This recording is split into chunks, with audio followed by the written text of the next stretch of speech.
Writers of War, it feels like you're taking the blame for something. It's not a bad thing, but it almost just feels like there was a situation that you are dealing with at the moment and keeping some thoughts to yourself, maybe some truths to yourself, but you know what you did was right. You took the blame, but it just kind of that's how it feels. Now what I've got is the world. It's done. Whatever the situation was regarding this project, it's done. Just you learned something from it, hopefully. The cycle is over and it's time for you to start anew. You are at least reflecting over what you've learned, and being patient with what your next move would be, not quite ready to make a sudden decision to go into the next thing, which is good. You probably need to take a moment to settle down. Probably there was a plan that you did and it did not go according to how you thought it was going to go, which is why some truths came out that was unexpected. And it was almost like you were trying to protect someone and they found out and it just blew up in your face. And because of that, you've got the Three of Wands in reverse, which also means something to the effect of it's almost like the efforts that you were putting in to protect this person or protect the situation or whatever, didn't it was not fruitful. It didn't work out in your favor. The two cards that are kind of getting to me a little bit is this Queen of Swords in reverse and also the Knight of Swords in reverse. Originally, when I wrote down the Queen, I thought that maybe you might have said something mean, and then I saw the Knight of Swords and also reverse, and it almost just feels like you're biting your tongue. It's not even like you're keeping things to yourself because it's almost like if you say something else, the situation is going to get worse. You do have the Eight of Pentacles, which is a skill that is perfected.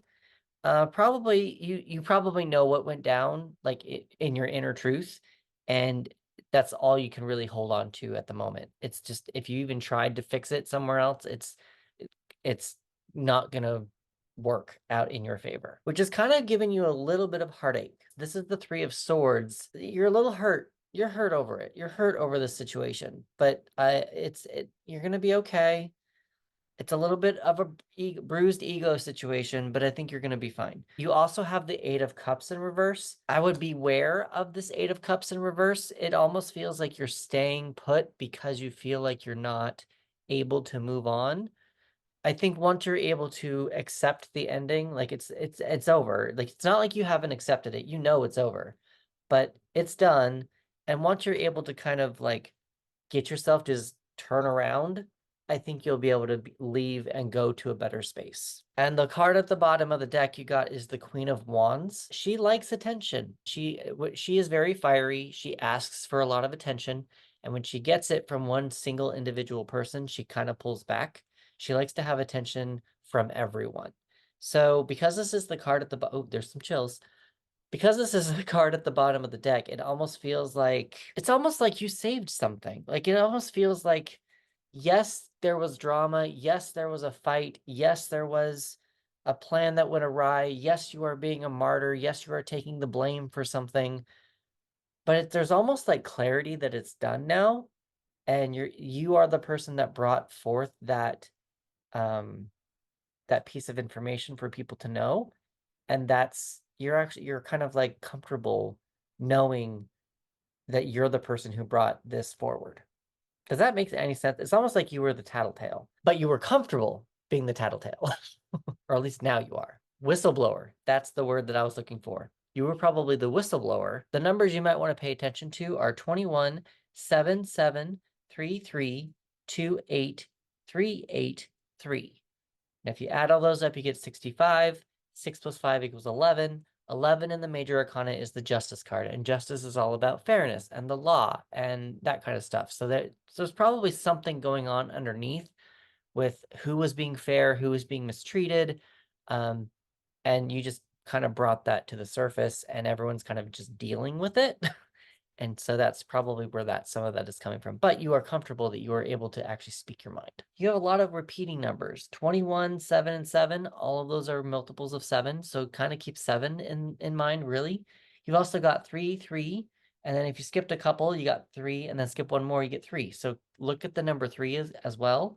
And you also got 2 8s. So those are some of the probably the more important numbers you want to pay attention to. Elementally wise, we've got earth, air, fire, and water. Air is your strongest element, and air is our thoughts and communication. Air is the swords. Some shields again. I think there's too much thinking going on right now. There's not enough emotion going on right now. Water is your weakest link. So water is our emotion. So probably what you need to do in order to figure this out, what this is, in order to flip it and go and find a better space for you, is to deal with these emotions. Talk to them. I would journal to them, ask them what they are feeling and why they are feeling it. Why are they sticking around? And from there, you can maybe kind of come up with a plan together with you and that emotion, and then go off into a better space, accept the ending, like really accept the ending, like you know it's over, but it's like, yeah, and then you can go on, join, and you can be the fool in your next journey, your next cycle. Because the world is the only card that came up as the major arcana, Saturn is really wanting to tell you something. I don't know what Saturn's wanting to tell you, but Saturn is really wanting to tell you something. The colors that I want you to pay attention to are probably silver/gray and yellow. We got the swords here. That's gray. The swords are here. These are kind of beaten up, but still kind of gray. She's just kind of a gray in general. The thing that really pushed gray for me was this gray bench. Got gray swords, and then you also got the rain. So just gray/silver. But the other color that really just like was whapa was this yellow. It was really the one that really got to me. It was really bright. Now that I am looking at these cards though, again, I'm kind of wondering if this red down here might be a color you might want to pay attention to. I'm not sure. It just kind of, because it's the other brightest color here. And just all the rest of these are just kind of a little darkish. So I just kind of wonder if that might be something to pay attention to as well. You do have 6 cards reversed. So a reversed card is blocked, delayed, healing, or internal energy. So you might just want to take some things slow right now, and that might be helpful for you to process what just happened. I do pull 3 extra cards. You've got rescue in reverse, so no one's probably coming to save you. There's probably not an island that you can run to. Again, you were probably whistleblower. That's the word that I was looking for. You were probably the whistleblower. And that, but you're comfortable. You're comfortable with, now that the aftermath is kind of settled and it's done, you're comfortable with that. Probably go eat some watermelon. Go hydrate. Water is your weakest element, so go get some watermelon. It's probably going to be very healthy and very beneficial for you. And then we've got, what would hurt your protagonist the most? Can you add it to the story? So with that, I'm Chris. I am a tarot reader who helps writers overcome writer's block. If you want to experience how I use tarot cards to help writers overcome it and write their stories with them a little more authenticity and coming from their own intuition with all these cards, if you go to the link in my bio or in the description below, the very top link in that link is going to take you to a 15-minute exercise where I guide you through a beginning, middle, and end of a story using 3 tarot cards. So it's a fun experience. There's some chills. It's a fun experience, and you at least get to write a small story in 15 minutes, and you can kind of see how tarot can get you a little bit more into your psyche, a little bit of a different way of approaching writing in general. And with that, I will see you in the next one.